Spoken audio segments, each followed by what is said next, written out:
Hey guys, how's it going? And in today's video, I'm going to be going over an investment concept, which I think is actually pretty cool and I've learned about recently. It's not talked a whole lot about here on YouTube, and I think that this can be applied to some pretty good long-term growth strategies. So I wanted to go over it. I've pulled up some spreadsheets on my computer to help me better explain it. And yeah, I just kind of wanted to discuss it, talk about the benefits of it and how to use it.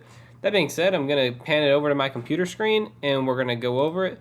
So if you look on my computer screen, I actually have this spreadsheet pulled up, which it says, it's very simple. I basically just made this for the help of explaining it, because it can get a little confusing, with hearing it the first time. But once you understand it, it's a pretty rock solid method. So I just separated into stock, like just an example stock, which I got down here. How many shares you have, the cost basis, so how much you paid for those shares. So in this instance, it's $1,000 for 10 shares, which if you can do the math, it's $100 a share.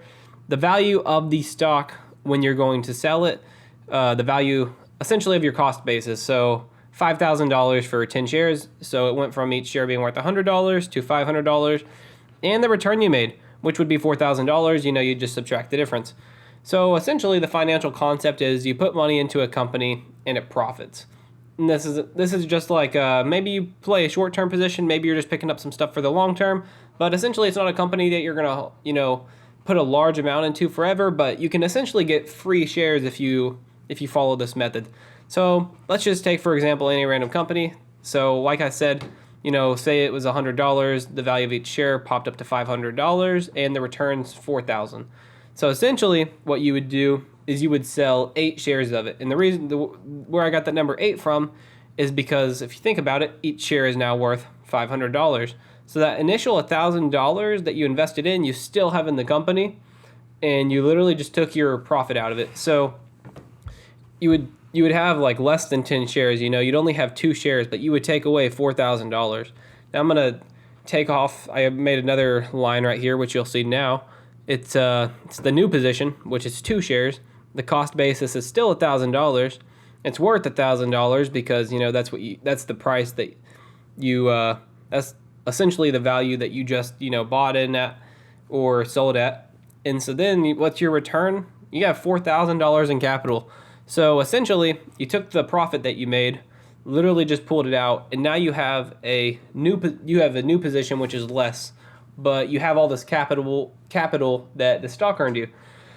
So you're like, well, why wouldn't I just keep the 10 shares, it'll build over time, blah, blah, blah, blah, blah. Well, the reason why is because you can put that $4,000 in capital into other things, such as, any other ETF or stock or literally anything. And these 2 shares will literally be paid for themselves just because the profit that it made.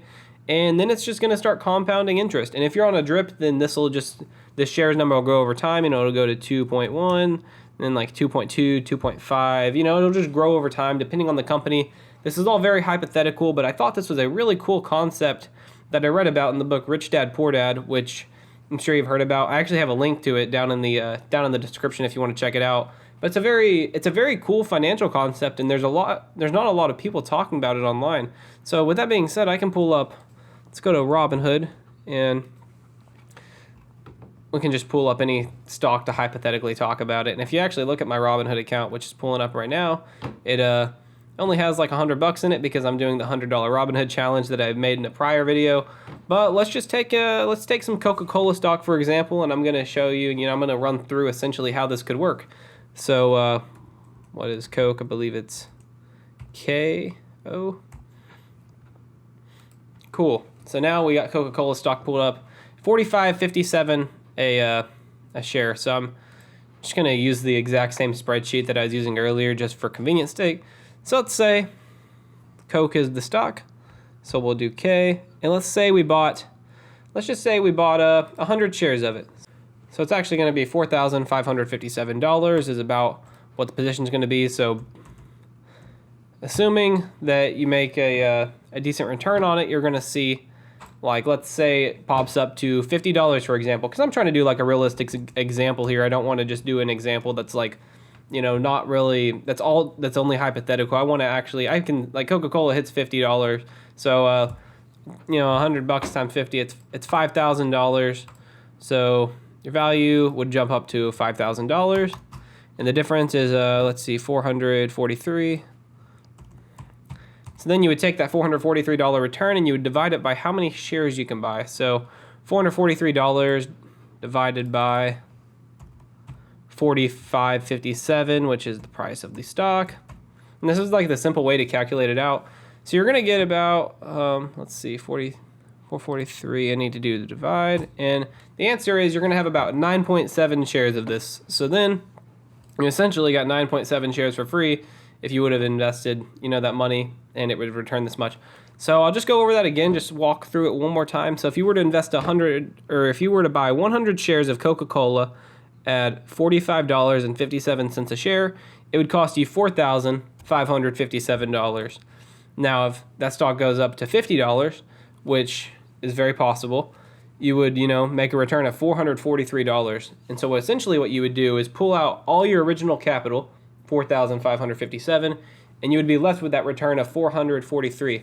But that return would be in shares. And how many shares that would be about 9.7. So it's about 9.7% increase if it went from, $45.57 a share to $5,000. That's very practical.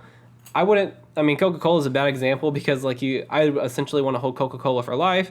But if you did want to allocate your money other places, you could then, take out your original investment, take out all that capital, put it in other places, and you would still have Coca-Cola have dividends coming in on a constant basis. You could reinvest these dividends, like I was saying earlier, and it would grow with position over time. A position that you essentially got for free because you took all your original capital out of. Or, you could put your capital other places. You could, put more money into Coca-Cola, wait for it to go down. This is just this concept. With that being said, I don't think a whole lot of people talk about this on YouTube, and I want to do it on a couple different things. There's some positions I've picked up that I'll go over in, the next couple weeks that I'm going to do this with, such as like American Airlines.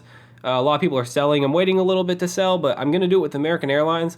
Probably the Jets ETF, because you've probably heard about that if you've been watching these videos on YouTube. There's a couple different positions that I'm in that I'd like to do this with, just because, I have them set up in my Roth IRA and they're on a drip. So I think it'd be cool to build the shares over time. That being said, just going to go over one last overview because I might have been talking a little fast, but I think I got the simplest way to explain it. So you essentially are just pulling out you're hoping that the stock appreciates, and when the stock does appreciate, you're taking out your initial amount of capital, and then once you take out your initial amount of capital, whatever money you made is essentially going into shares. So you're not really you're not losing literally any money from what you initially invested, and now you have this money that the stock returned, and that is buying shares. And over time, those shares will reinvest or they'll make you money, and it's essentially a free position if you wait till the stock is positive and returns, a decent amount. At least 5 to 10% is what I would say, depending on the amount of money you're trading with. If you're under $1,000, it might be better if you waited till 15 or 20% in order to see a real difference, in order to get a position that makes a difference in your portfolio. But you could do it with as low as $100 if you wanted to. That being said, that's going to be the video. I know it wasn't a long one today. This has been on my mind for a little bit, and I want to make a video on it. And, the markets are closed right now. I waited a little longer today to make a video, so I decided to go over this financial concept. And if you've heard this before, let me know down in the comments if you've ever done this, maybe some experience with it. I know that there's a lot of really cool concepts like this, and I haven't done a whole lot of them, to be honest with you. So I want to start practicing more concepts and sharing them with you. So with that being said, I hope you did enjoy the video, and stay tuned for more videos. Like always, subscribe to see future videos, and like the video if you enjoyed it. It helps the channel out a lot. And yeah, that's going to wrap it up.